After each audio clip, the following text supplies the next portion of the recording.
Hello, and welcome to Sobercast, where we provide AA speaker meetings and workshops in podcast format. We're an ad-free podcast, and if you enjoy listening, please help us be self-supporting by visiting Sobercast.com, look for the donate link, and drop $1 or $2 into our virtual basket. We hope you enjoyed the podcast. Have a great day. I'm Rachel, I'm an alcoholic. Hey, Rachel. And thank you so much for the opportunity to speak.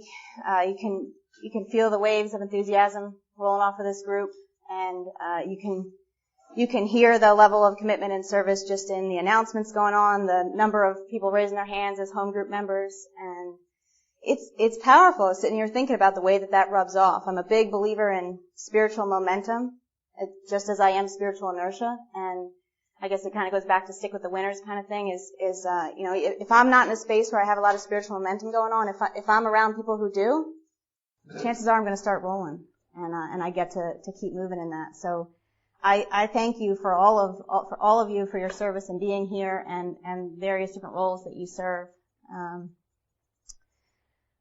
My heart still pounds every time I get up here, and I've kind of learned like that's okay, and it's probably never going to go away. Some of you might have seen me over there in the swings. I was praying, I was talking to God, but even still, my heart's like, it seems like you guys might be able to see it beating, and I've gotten to okay with that, to realizing that that the steps give me a relationship with someone bigger, with something bigger, a relationship with myself and a relationship with you guys. They don't take away my humanity, and thank goodness. There was a time, and I imagine I'll get into this some in my story, but there was a time when I thought, the steps were going to make me God. That's not what I told you guys, but that was the plan. And I did everything I could to be the best AA, and when I had, when I had those human feelings as we have all the time, I thought maybe I had not done the steps right, and I know today the reality is that the steps give me an opportunity when stuff comes up to just be real about it, to go whisper to the power of my understanding, and get honest about the fact that my heart's beating because I'm afraid what you guys might think of me, right? That's what happens when we get up here.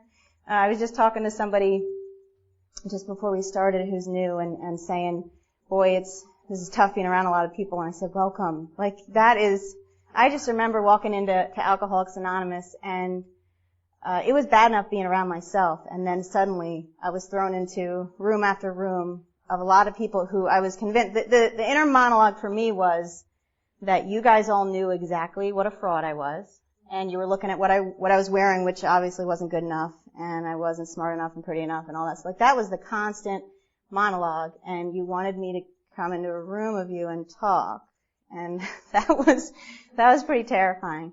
All that stuff was going on, but I had no idea that was what my problem was. I share about, for me, my story was that I went to rehab, where a clinician there that I really trusted said go to AA. And I did, because I wanted to get back. I hadn't lost a lot of the things that I'd heard you guys lose, which for that reason, I thought I probably wasn't an alcoholic. I wanted to get the stuff back that I did lose. I had dropped out of college before my grades got bad enough that they could kick me out, and I was drinking, getting high, all by myself, right? There were no friends to speak of. My parents didn't know who I was anymore. I was a very different person, and I wanted to get just that kind of stuff back, and my clinician who I trusted at rehab said to head to AA, and I was willing to do that. And I thought for sure the problem was that I was drinking and getting high, and as soon as I stopped doing those things, then all would be well. Which, when I look at it now, is pretty ironic, because all was never well. I was suicidal from as young as I can remember, and alcohol took the edge off of that. Right? I hear people say alcohol was my solution, not my problem, and that was absolutely so true for me. And without a shadow of a doubt, guys, if alcohol was still working, I wouldn't be up here, because it's a quick fix. It takes that pain, that anxiety, that constant dialogue of like, you guys are looking at what I'm wearing and what I'm saying, and takes that away like that, right? And the steps take that stuff away too and replace it with something pretty magical, but it's not like that. And I don't know about you, but I'm more of the quick fix variety. So thank God alcohol stopped working, and for me, I would hear people say that they were grateful, recovering alcoholics, or they were so grateful to be in AA, and I remember being new and thinking, what are they talking about? Because I came in here knowing, my perception, knowing that what I was a screw up. And I had embarrassed myself and certainly shamed my family, and I should have known better. And I couldn't even find an excuse, like I couldn't find some major traumatic event in my childhood to blame it on. Some of you guys at least had that. I couldn't figure out, what was I doing here? And I beyond relate today to those people I would hear say that becoming aware of being an alcoholic was the single greatest thing that ever happened to them. I know that that's true for me today, because when I look back on the reality of who I was, even when alcohol entered, young enough, I was somebody who couldn't sit in my own skin. And so to find a fellowship and a program and a solution that allows me to do that, and allows me, the really basic things that I do today, I want to say go to work on a daily basis, but the reality is I grew up in a family where that stuff happened. I think if I didn't go to work on a daily basis, I don't know what I would think of myself. It's just, I grew up in a family like that, but I've challenged myself to be in a job that pushes my comfort zone every single day. I've gone in and asked for raises. I have done things that speak to the fact that I know who I am and what I'm worth today. And you can sure know that when I walked into the room of Alcoholics Anonymous, I thought I wasn't worth a thing. And I thought all you guys could see right through that. And alcohol was simply the thing that made that better. Thank God for me, drugs entered my story a couple years before I came in here, and they were really the predominant piece of my story for the last 2 years before I walked in here. And thank goodness, because I think I arrived at least 10 years before I would have otherwise. And so glad that I was able to go downhill in the way that I did as quickly as I did with that. And so I'll give some background. I already shared a little bit here that I guess I should share I always forget my sobriety date. I think it's October 6, 2007. I'm coming up on 8 years. And, I have a sponsor, and she has a sponsor, and, I got a sponsor early on in this program, and there was a time that I didn't have a sponsor, or I had a sponsor in name, did she know she was sponsoring me kind of thing. And that time was 3 years. So that was painful. And I'm really glad I have a sponsor today. And I have had incredible women be willing to walk me through simply what they were walked through, and teach me that it wasn't that they had the answers, but that they were able to humble themselves enough to know that they didn't, so they could simply be with me and guide me to the answers within myself. So I grew up in what I look at as an upper middle class family, and I know a lot more today about how I was affected when I was younger than I did when I walked in here. Like I said, when I walked in here, I was looking for something really traumatic, because I needed to blame my alcoholism on something. I was so ashamed, and I knew that I had just screwed up. It was that simple. I was surprise alcoholism. There was nobody else in my family that was drinking. I picked up when it was time, I picked up the phone and said, I need to go to rehab to my parents. And I think their experience with that was, everything fell into place there for them. But I was really the first in my family in many generations. And, I grew up in a pretty normal home. There was enough chaos now when I look back on it, but, my father drank like a normal person, and my mother didn't drink. And I think she had gotten drunk once, and she said, ugh. Which, if I think about it now, a lot of the years I spent resisting against my mom and fighting against her had a lot to do with the fact that I thought she didn't know what life was about. Because I could not imagine somebody thinking about interacting with other people or hanging out or doing, what was she even doing? She just didn't get life. And that was really my perspective. And that reminds me, the book talks about this is our only reality. This is what's normal for us. And so to me, it was so abnormal that she just didn't like that feeling that I couldn't relate to her until, coming into sobriety. It is amazing. We talk about the gifts, the promises. My mother and I could not be, we literally could not be together for more than 5 minutes without screaming, crying, I'm done for good kind of thing. And always the remorse and shame after that, right? Because I didn't want to be a bad daughter. And this was like drinking or not. And today the relationship I have with my mom is, it blows me away, and I'm starting to be able to get to know her for who she is, because I came in here with a lot of resentments about everybody because I wanted them to be the person I needed them to be for me, and my mom was high on that list because I wanted her to love me the way that I thought she needed to, so that I could, again, like, feel okay about myself. And it's really, the reality is, it's only been in the last couple years that I've started to see who my mom is for her. That she doesn't necessarily connect the way I do, and like, that's okay, I can meet her where she can meet me then. And that's, the gifts of that have been incredibly rewarding. So growing up in this home, alcohol was not a big deal either way. I was so inside my skin long before I ever knew what that meant. When I started learning, when I came in here, here's what I'll say, speaking back to my clinician said to come to AA, I thought, well, here, I had a litany of reasons why I wasn't an alcoholic, right? I was too young. I got sober in a place where there weren't a lot of young people. I was too young. I got caught up in drugs. If any of you guys were sniffing oxys, it'd be a problem too. Like, I hadn't gotten arrested. Well, there was that one time, but not such a big deal. And, right. Yeah, like, I hadn't lost a lot of stuff. And the reality was I was the kind, they talk about the kind of alcoholics. I was the functional one. People really, for the most part, people didn't know what was going on in my life, except that I had receded so far inside of myself, or I was the angriest, meanest person you could see, depending on the day and how alcohol was taking me that day.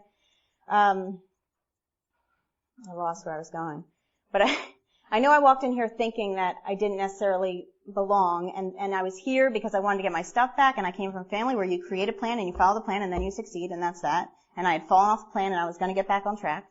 And I heard you guys talking about a lot of, like, alcohol's a symptom, and I'm the root of my troubles, and selfishness and self-centeredness, and I'm thinking, I don't know what you guys are talking about. Like, I brought candy to rehab for my friends there. I couldn't see that the selfishness was a lot more than, like, robbing, cheating, stealing, lying. Because my alcoholism hadn't taken me to that level. Whether it ever would have, I don't know. I think we all eventually will go there, and some of us go there quicker than others. But I think my fear of breaking the rules, it was just who I am, the way I was raised, my fear of breaking the rules had my selfishness more leaning towards the generous and kind, the kind where, like, you're so pretty, and what are you going to give back to me now that like, I brought you candy at rehab, right? Like, I could not see that all I was doing was distracting myself from me and trying to set it up so that everybody was going to like me. So I heard you guys talking about that, couldn't relate, later down the line, obviously, here I am, I learned how to relate to that stuff, but I remember thinking, you have a lot of work to do, people, and really thinking that, and there was somewhere around, I think it was only like 3 months, and everybody's journey is different, I think it was around 3 months, and there had been a woman who was taking me to meetings all the time, and just showing me around and showing me the ropes of AA, and I walked out of a meeting one day, and I don't remember what had been said that day, but I walked out and I said, oh my God. I think I might have a lot of work to do too. Something had clicked that day. Somebody was sharing honestly and openly enough about this selfishness, about the fact, I love it. I had a roommate who would always say, this selfishness is not this, like, if there's 2 brownies and you have like one center chewy, delicious brownie and like a corner crunchy, crusty brownie, and you take the center one. Like, it's not that kind of selfishness. It's the kind of selfishness that I don't feel all right about myself, and I will do anything it takes to make myself feel okay. And I don't care who I hurt, or who I manipulate, or who I leave in the dust, or what role I have to play. And alcohol allowed me to play a lot of different roles. And I heard something that day that it suddenly clicked that this selfishness was not about taking the center brownie. I wasn't out there robbing people, but I sure as hell wasn't thinking at all about how it was affecting anybody else. I wanted for me to get whatever I needed in any given minute. And that there started my journey with the steps. And I remember sitting down. I had a sponsor at the time, and she was having me take it slow. I think I had pulled out of college, and the program that I was in, I needed to take a full year off because the way the courses were set up. And the sponsor I had at the time was saying, like, I think you need to kind of wait until things settle down, you get back in school, and and things are more comfortable so that you can really get into some of this, you don't want to kind of unsettle yourself before everything else is kind of in place. And, I trusted her because I didn't know any different. And I also couldn't deny the fact that I was still suicidal.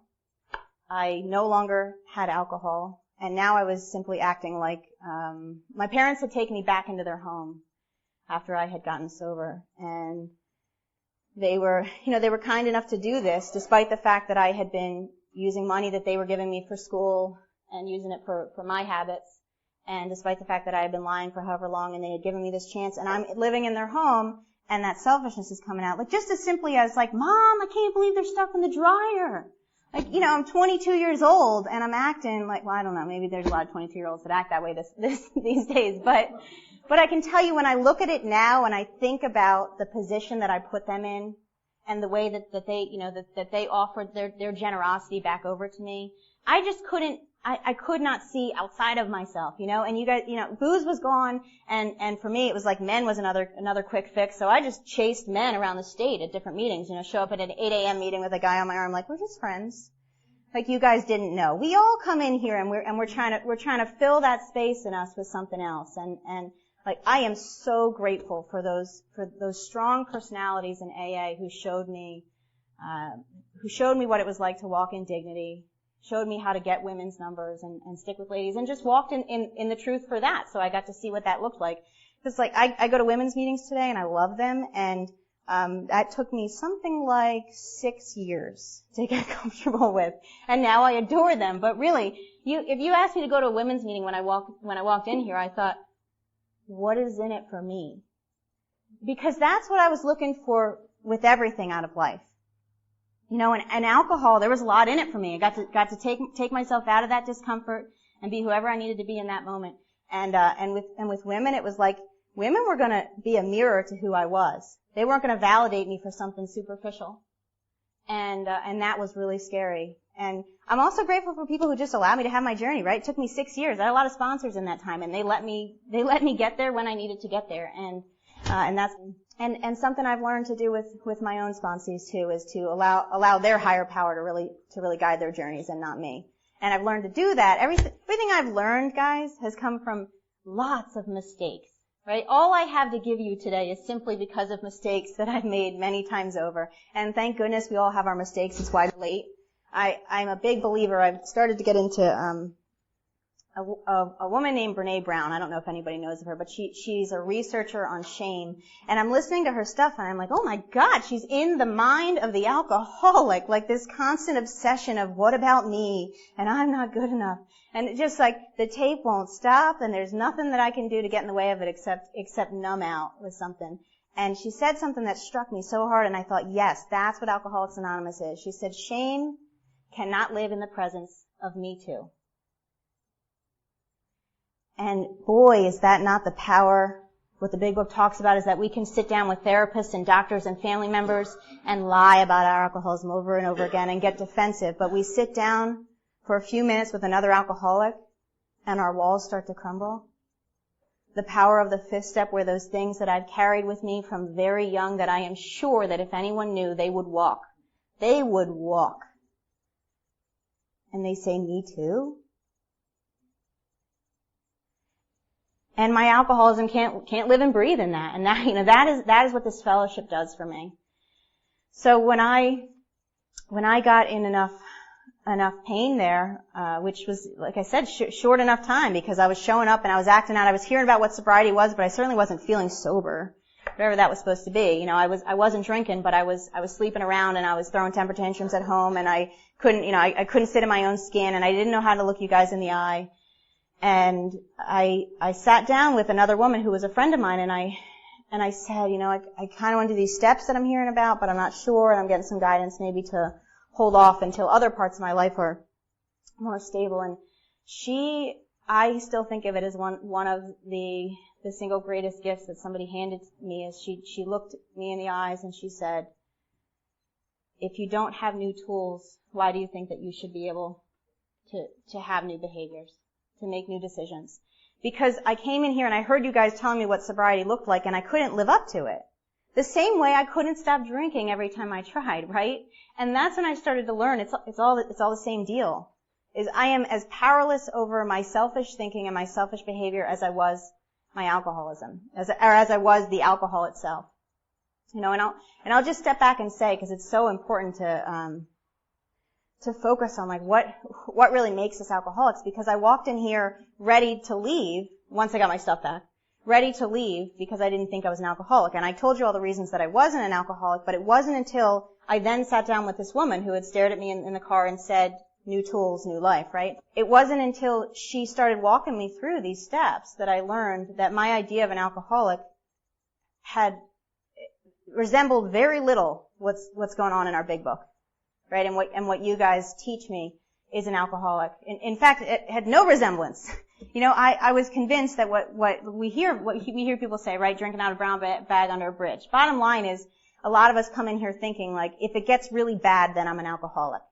If I have to drink every second of every day, then I'm an alcoholic.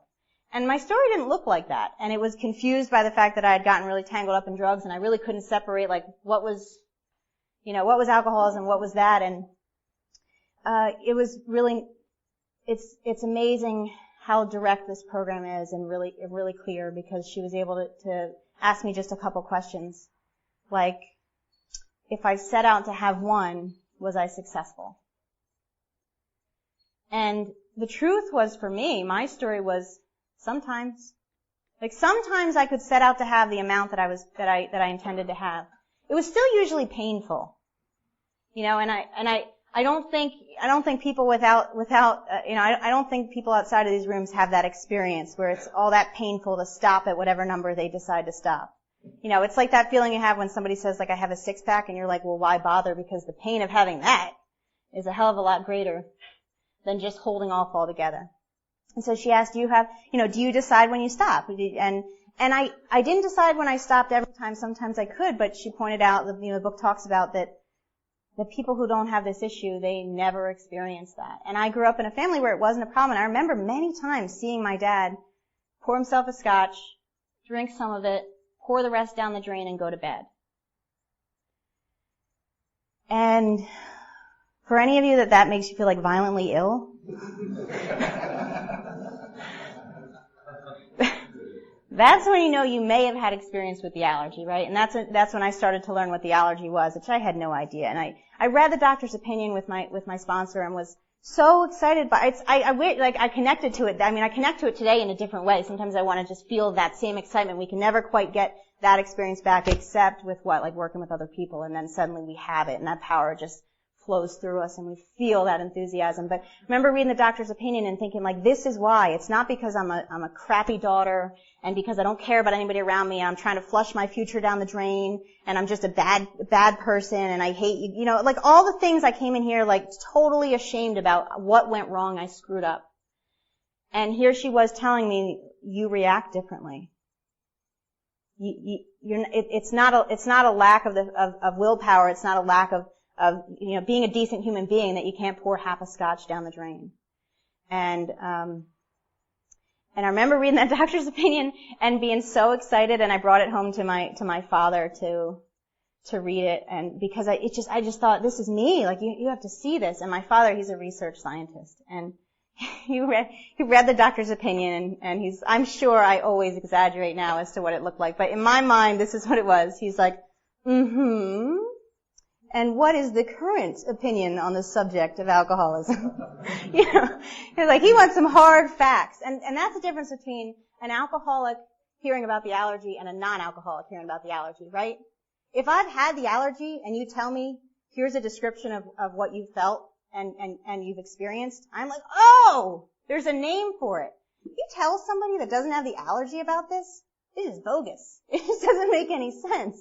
Which is a beautiful thing, because what I got to see is that as I started to relate to the steps and I started to relate to what this program had to offer, I could really clearly identify as an alcoholic. And that was what I was going to need to do to be willing to go all in. Because you guys, the reality is you guys ask a lot of me. Right? Bill says simple, not easy. And different years and different months and different days have different asks, but it's always, really, this is not This is not my nature, is to come up here and think about other people, put myself out there, not numb out for every experience I'm in. That's not my nature. Let alone going out and making amends and things like this and working with other people. So you guys ask a lot and everything is so totally worth it. And I always think like the idea of the allergy is, to me, it's the simpler piece of step one, right? If I drink, I'm going to get drunk. But the piece it's like, what? Is the second part, is that I cannot trust my mind to remember that. Or to follow through with it, right? And I always use the example because it's so clear to me. It's not a coincidence that they use the word allergy in the book. It's easy for us to identify with that if some of us have poison and ivy allergies or something like that. We can identify with the fact that you're not going to talk yourself out of itching. You're not going to pep talk yourself out of that. And that's the kind of thing, like I'd wake up and say, you're not drinking today. And there I was drinking. And then I'd say, but you're not having more than whatever. And there I was past that. Because we're talking about an allergy, something I can't control. And the example that I use is that I have an allergy. I get severe migraines from cigarette smoke. So you will never see me go full force, hug somebody who's smoking a cigarette. If I'm walking through the gauntlet before a meeting, like I'm typically not breathing, so I won't stop and say hi. And I never have the thought, I have never in my life had the thought to try like really inhaling in that gauntlet. Like, maybe this time I'm not going to get a migraine. Or like, can I just bum a cigarette tonight? I have never had the thought that I would like to enjoy a migraine tonight. And yet, I seem to have the thought a hell of a lot when it came to alcohol, that I would like to shame and embarrass myself and sleep with somebody who I don't know who they are the next day and ruin whatever friendship. And I'd like to miss class and I'd like to not show up for work. If I was making a conscious choice, that might have been what it looked like if I was saying it that way. But it was never a conscious choice. It was, I'll deal with it later. Right? Like, I guess what I should say is, and in step one talks about this, is that we might think it's a conscious choice. We might say like, no, I've thought through what's going on. But if we actually had the power and choice, would I really say I would like to throw this doctorate degree down the drain? I worked like 4 years towards this degree before I then dropped out because my alcoholism had taken over to such a great degree. And it's like the physical part of this, when I start, I can't stop, I could see that better, but I couldn't understand because I could function in a hell of a lot of ways in other areas of my life until towards the end when there was not much functioning happening, period. But I could hold down a job and make friends and impress people around me and whatever. I was that functional person. And so you guys told me that I couldn't actually trust that part of me to not drink. And it didn't make much sense except that, it's funny when we sit down with somebody and they start to ask us, like, do we identify with this? Maybe tell me some stories about this, or can you relate in some way? It's funny how we don't quite remember that stuff right away. And we'll need a sponsor or somebody to say, but what about when, and didn't that, and how about, and that's when that step one was sinking in. So, step one, absolutely vital, right? But won't save my butt. Not going to keep me from drinking. I had to come to terms with that. I had to identify. If I had stayed in here and said, well, I was too young and I got caught up in drugs and I didn't really have the same consequences as you guys and I can function in a lot of other ways, and I hadn't identified with step one, I don't know how long I would have lasted, but eventually I would have gone. Because here's the deal. I got to give credit to willpower. Willpower really works, right? Until it doesn't. And then since I have an allergy, that's a bit of a problem. Because I was somebody who came in here and I was challenging everything that you guys told me, like, come on, what's this? I don't think I thought of you guys as a cult, but I was challenging everything anybody ever told me. So when I was thinking, like, willpower worked. It did work sometimes, and I was 3 months sober and miserable in here, so willpower was working. But eventually it was going to give way. And that's really like the power of step one for me is understanding that I need to get it in order to say, okay, I'll take the other 11. Because getting it is still never gonna work for me. Because it's amazing. I've been sober, 7.5 years, and wouldn't you think then that would mean that for all all of the time since when I found the steps and started to have this amazing spiritual experience that I had never for a second doubted AA. Wouldn't you think that? Because that would be logical, right? But that's not the way that second part of step 1 works, the mental obsession. My experience is that my obsession to drink alcohol in sobriety has very, very rarely come in the form of any statement that says, have some alcohol. It comes in the form of, I cannot hear that person share the same thing again. Or she doesn't want to hear me call about this. This has been too long that I've been dealing with this. Or I'm in too much service. Really just need to cut this back. Or, that's testament to the power of alcoholism, right? Because if the book says we have huge emotional rearrangements and displacements, and I've had experience with that, so you would think I would have never, ever wavered from the program of AA. Yeah, right. Not even close to true. And thank God, again, for that spiritual momentum of other people and the enthusiasm that I get to tap back into, and that I've also been willing, in those moments when I am so on board with Alcoholics Anonymous, to create a fellowship around me of people who hold me accountable, to put myself in service in such a way that even if I wanted to leave, I'm sponsoring so many girls that are like, yeah, right, I can't. Not gonna happen. So that's the power to me of the way that alcoholism works, in terms of wanting to bring me back out. And I was thinking a little bit today about, I don't know why, I was thinking a little bit about steps 2 and 3, and that my experience with them initially was, once I admitted, okay, I'm not going to control this thing on my own. I had tried for years. I'd done the throw everything away in the morning, and by 6 p.m. trying to figure out who I need to call, or what's still open, or do I need to cross state lines, and I had done that many times. So when I knew I wasn't gonna beat this thing on my own, or when I was willing to admit that was the truth and ready to take on the next 11, my step 2, I said, let's skip this thing, because I had done lots of I grew up Jewish, and I had done all the different religious certifications, and I had Sunday school and Hebrew school and bat mitzvah and confirmed, and I don't know what else. And we were, I don't know, maybe we were a culturally religious household. We certainly weren't a household of faith, but I said, let's skip this step, and my sponsor said, let's not skip this step. And so we didn't. And thank goodness, right? Because what I thought that step 2 meant, which, coming to believe that a power greater than me can restore me to sanity, I thought that it meant that when you guys said the word God, I wasn't the person that walked out of here because I was pissed about that. That's what I thought step 2 meant. Thank goodness for sponsors, right? That there was a little more clarity about what was held within that framework. And I had no idea the walls that I had put up around a power bigger than me. And I love that we agnostics, that chapter, I just call it the yeah but chapter.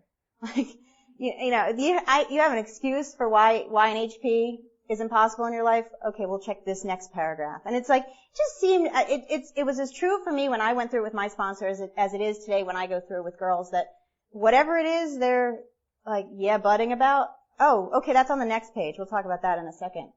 And I think the book can never speak to it more eloquently. Or I could never speak to it as eloquently as the book does. And I had no idea how many walls I had built up around this. And I realized today that a lot of my walls were a lot of it was I didn't want to look stupid for believing in something bigger. I had this aunt.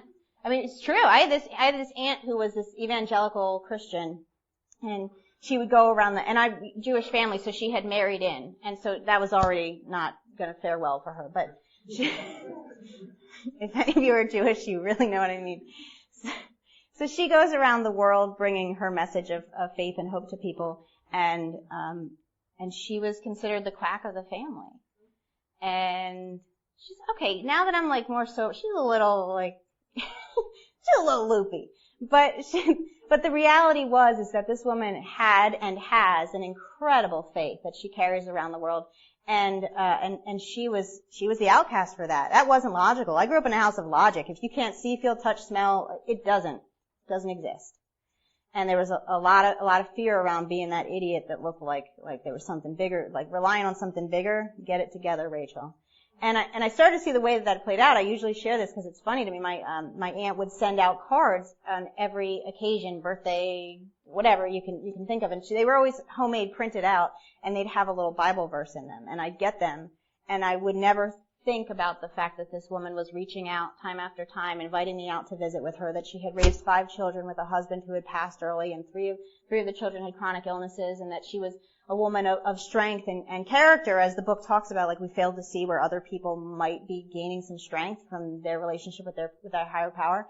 And I would tear open the envelope and, immediately go straight, Bible verse. Okay. And this was what I could see. And I had no idea that when I said skip step 2, I had all this stuff standing in the way between me and something bigger. And I was okay getting on my knees and praying about sobriety. I didn't mind that. But when you guys said that things like, I was terrified about getting back into school. I didn't know how I was going to do that. I had been drunk and high for the 2 years previous. I had no idea what I learned or who knew and you guys suggested, like, well, let's hand that one over too. You were crazy. I had to, this is how I thought. I have to write up index cards so I can study to get back on track. And does God know how to write up index cards? That's where I take it, right? So I'd say this part of my life I can invite something bigger in, this part not so much. And it was pointed out that the step asks me if I'm willing to believe in something greater than myself, right? And if it's greater than myself, how can I possibly be deciding what falls into that realm or not? That's a power smaller than me. And that was what I hadn't been relying on anything previously, right? We talk about alcohol being our higher power, and certainly I was a slave to that as much as I was a slave to your validation and a lot of other things. But I certainly never put my faith in trusting that things could fundamentally be okay, including having to write out a bunch of index cards and study them. So my absolute faith, the book talks about we have resolute faith in certain things that aren't panning out. My resolute faith was in my constant anxiety and worry. If I worry about this enough, then somehow I'll be okay when I get back into school. And that didn't work ever, and I trusted that implicitly. So I was kind of asked to just point that faith in a different direction. But I was thinking about step 2 and 3 today in thinking that it is just such step 2 and 3 are constant in my life, at least. I think in most of our lives. Every single day I am asked if I'll put this thing in the realm of my higher power, or that thing. The ones that I have claw marks in, and the ones that my sponsor keeps hearing me talk about, the yeah but ones.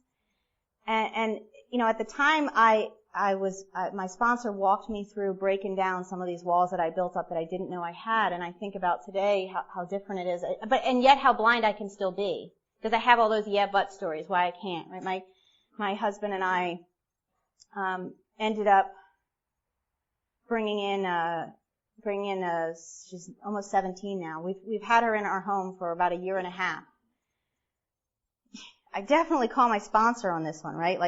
But what do I say? You wouldn't believe what she's doing and how this thing's playing out, and the boyfriend, and she's not going to be okay with the boyfriend because this, that, and the other thing's going to happen. And I get to, you know what she asked me? Were you being agnostic in this?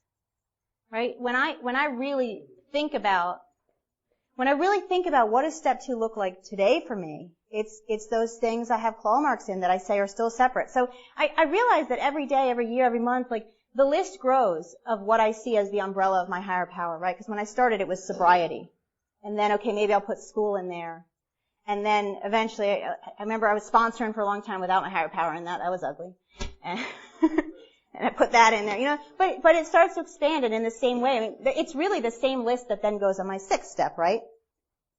It's the same list that goes on my ongoing 6th step, and I think the more we grow in our sobriety, the more we realize how many spaces and places we're agnostic in, and how much room we have to grow our faith and our relationship in the power greater than ourselves, which I've come to believe firmly is simply growing our relationship with ourselves, right? And I love the line in the book that says that we have that feeling for a higher power deep down within. It's as real as paraphrasing, as real as the feeling we have for a friend. And my faith has gotten to grow so immensely and strangely and uncomfortably throughout this time. I was raised Jewish, and as I mentioned, and certainly in my family, and I think it's true of a lot of people in that culture, that there's really a lot of encouragement to stay within Judaism, and to keep that focus. And you guys told me that I could have anything that tickled my heart, right? Anything that resonated for me could be the power of my understanding. And again, like, I'm at a space where, this happens when we look back on things, right? I'm at a space where I'm so comfortable with how long it took me to get comfortable with my relationship with my higher power, right? There are things today I'm terribly uncomfortable with that I'm sure in a couple years I'll be standing very comfortable with how my journey progressed. And I think it's just something that time allows us the wisdom to see that our higher powers are simply working in all this stuff anyway.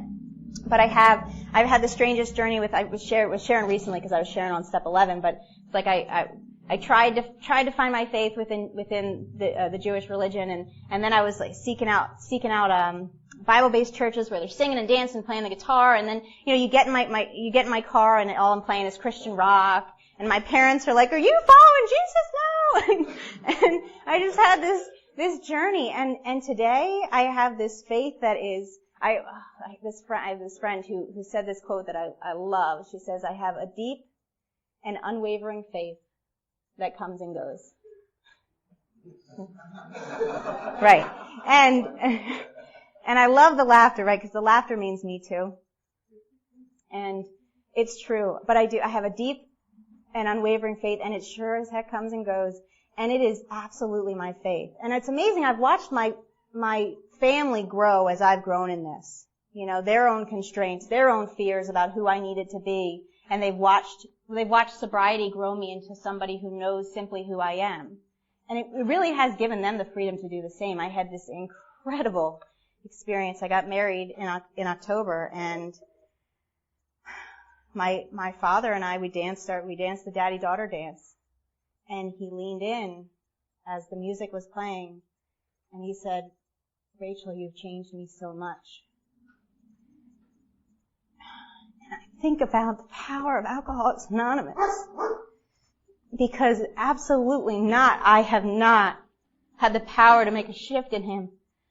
But the glow that he started to see in my eyes, the way that he sees how you have encouraged me and supported me to dedicate my life to other people, regardless of what I think I need, and I trust, and then things that I need do come. They come, right? And the way he's seen me step outside of my skin and have the confidence to pursue a career, and the way, things like this, I followed my father's path in terms of being somebody who couldn't look you guys in the eye, right? And he sings in 2 choruses now. And that's not me, right? That's the power of something bigger coming through you guys and allowing me to simply show up, and other people can see, like, this is the glory of who we can be. And, the third step, hand in hand, when I took the third step the first time, I didn't know what it meant or what I was doing, but I knew that I wanted to not feel badly anymore. And I knew that we had just done step 2 and step 3 followed that. And so I kneeled and took the third step. And I kind of think of it like in Judaism, your bat mitzvah it's like you're coming of age, you are an adult now at whatever it is, 12 and a half for a girl. And you are professing to your God that you're in service now, right? And then later on, years from there, confirmation is when you now, having really knowledge and experience with that faith, you are reconfirming that. And I so much relate my experience in this program in that way, that I had no idea what I was getting myself into. Thank goodness. Like, would any of us stay? But I knew that it hurt really bad, and you guys said it wouldn't hurt if I kept putting one foot in front of the other. And by the way, I didn't believe you, and I certainly didn't believe my sponsor, and I asked her a trillion questions, and she said, "Do now, understand later." And it's the same for me today. I ask fewer questions because there's more trust, but it's the same, and I get to pass that advice along because it's no one can convince me that this stuff works. I have to have my own experience. And I have to re-experience it too, right? Like, it's not enough for me to just have an experience and then I live off of that. We talk about that, and we probably all know that from our personal experiences. I had a white light experience, and that was amazing, and I was on fire, and talk to me 2 months later, I was really selfish again. I need an ongoing experience with this stuff. But So the third step today is a really different conscious step of when I see I've got my claw marks in this, like the boyfriend's got to go or this girl's not going to be okay. Like my sponsor says, you willing to put this one in prayer and ask what it is in you that's keeping you sick over her?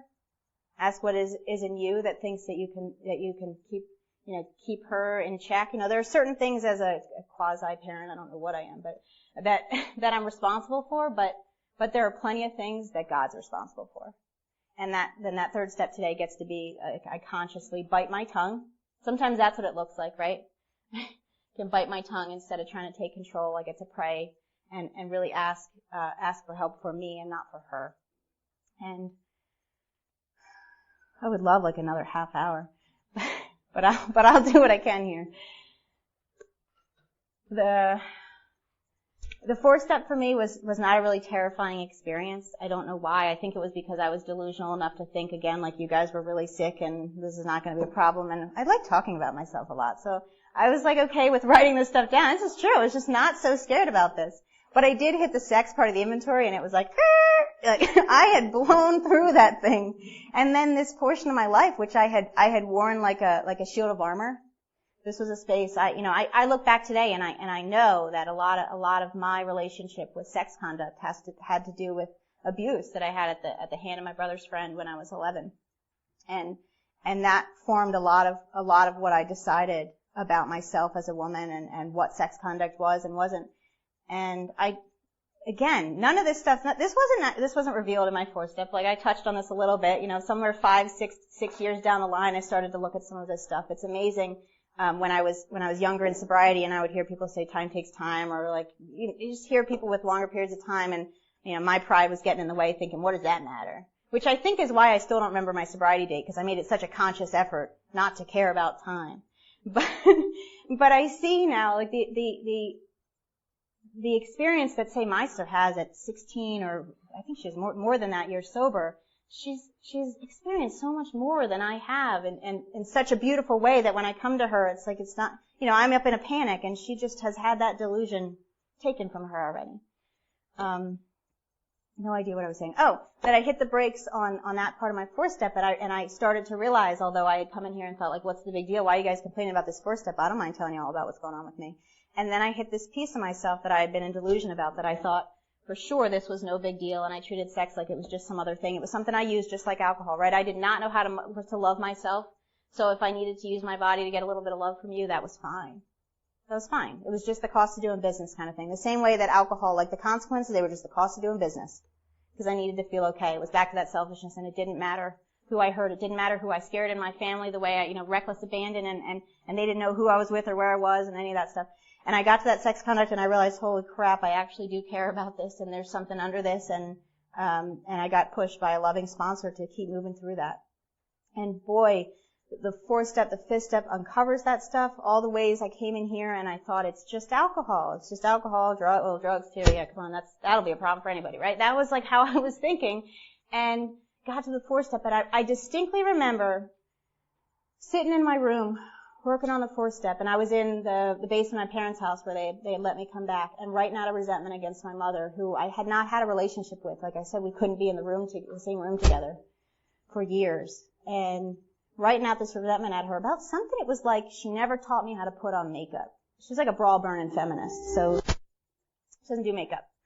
And the resentment was like everybody else knows how to put on makeup, and everybody else's mother taught them how to put on makeup. And the profound experience that I had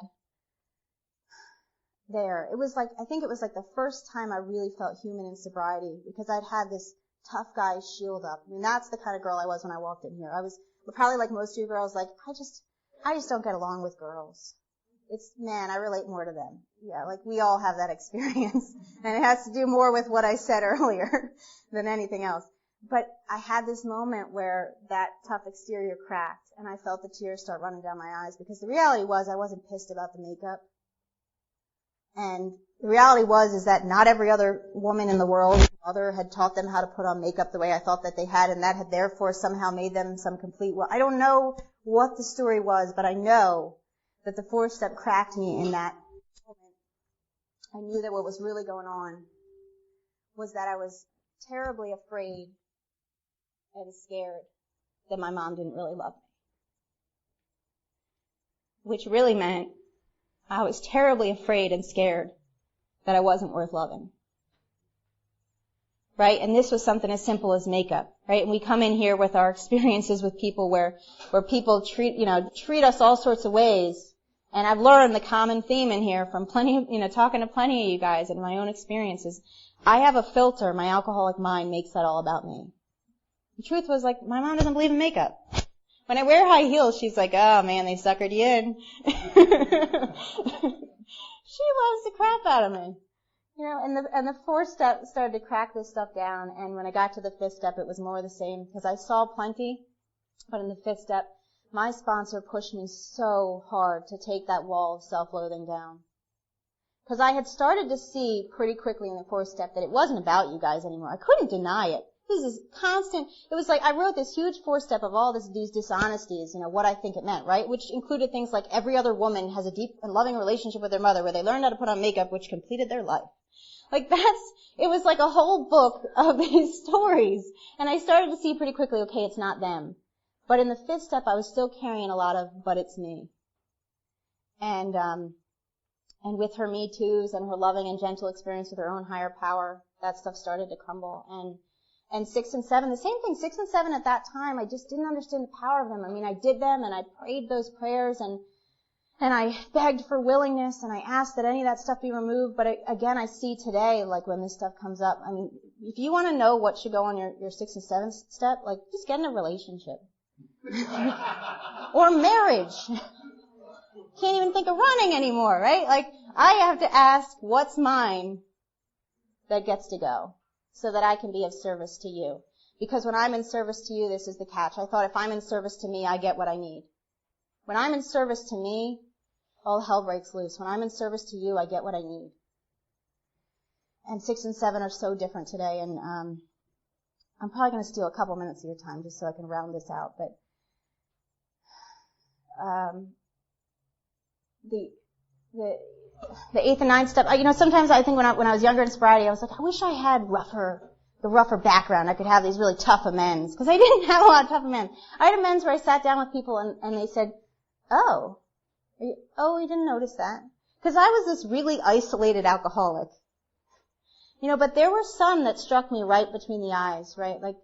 Like friends that I sat with who would say, just as simply as like, we just didn't know what was wrong. And we were just so scared for you. I hadn't done a lot of the rob and cheat and steal and stuff, but in the material sense, right? We all have had experience with emotionally robbing people blind and being so unconscious of those effects. And when we're in it, saying, what? Like, why do you even care? This is about me. And the 4th and 5th step showed me all those people that were affected. And I'll just say that the experience, the power of the amends. Like, I'll give you a quick story. I was with my husband. I don't know where we were traveling, and he was driving, and we were about to maybe go through a toll lane, or the highway was about to split. And I said, go to the left. And he was really not going to the left, which meant we were about to get off this highway. And I'm like, would you just go to the left? Like, I'm flipping out. And he then screams back at me. And then we're sitting in silence for I don't know how long. And in my head, like I know enough to know, I have just bypassed the principles. And there was really no need for that, right? And so I'm like, just say sorry. And then I hear like, no, not gonna say sorry. So if it is this hard for me to apologize for the fact that I just flipped out because you can't go to the left lane, like there's something holding me back, right? It's Mr. Ego. It is that thing that says it will protect me no matter what. You need to keep me alive no matter what. And it's the one thing that stands in the way of me knowing me and me knowing you and me trusting that fundamentally things are okay. So if the ego is quaking in its boots over saying I'm sorry because I just yelled at my husband over a traffic lane, can you imagine how humbling and how powerful these real amends are over things that we've carried, shame that we've carried for decades? And that's where the promises unfold themselves in there, is because when the ego can't survive. When the ego can't survive, our spiritual selves arise, right? Just naturally. And that's one of the beautiful things about this program is I thought just like everything else, I thought I had to plan it out and work it so hard and like figure out how to become this person. And I love when I hear speakers say it's really an unbuilding, right? It's a dismantling of the ego. I don't have to figure out how to build Rachel up. I need to figure out how to move what gets in the way.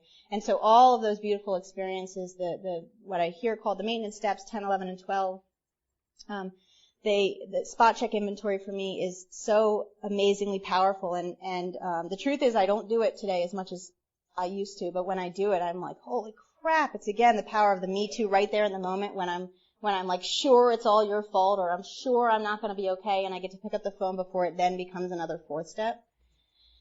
And when I do that, then my 11th step becomes really different, right? Because if I am not reaching out to somebody or getting clear on what's my part in the moment when things feel really awful, when I go to sit in silence, that's all I hear. All I hear is, it's not okay. It's not okay. Why are they telling me it's okay? It's not going to be okay. You should have done this and they didn't do that. And so when I'm grounded in spot check inventories, my 11th step experience is really different. And I have found that the book and this fellowship gives us a lot of guidance about what that looks like to seek a relationship with a higher power and to carry out whatever that looks like. But I love how personal how I have realized how personal this truly is. For me, I never feel closer to God than when I'm like flying down the highway with my windows open and the music blaring. It's just true. And whatever that experience looks like for any of us, that's our commitment to our 11th step, because I thought it had to look a certain way, and for about 3 years that held me back from sitting in any kind of meditation at all. And I realized today that for all of us, we're so very different people that our experience with connecting with our higher power can look different. And the only way to keep any of this stuff alive, only way is the 12th step. And I can't tell you, and I'm sure plenty of you have this experience, how many times it's like I'll have myself committed to doing some 12-step work, and I'm like, I can't believe I have to go out and do this. And then I come back home like bebopping in the house. Like life is good. I have been removed from me. Like thank God for 12-step work. And the other piece, of course, is that these women who come into my life or anybody who comes into my life in that capacity has so much to teach me. And I didn't always see it that way. And now that my eyes are open to know that every time a woman walks into my life, the reality is they're about to show me my work. It is a whole new experience. So I appreciate you guys letting me go over a little bit, and thank you so much for having me up here.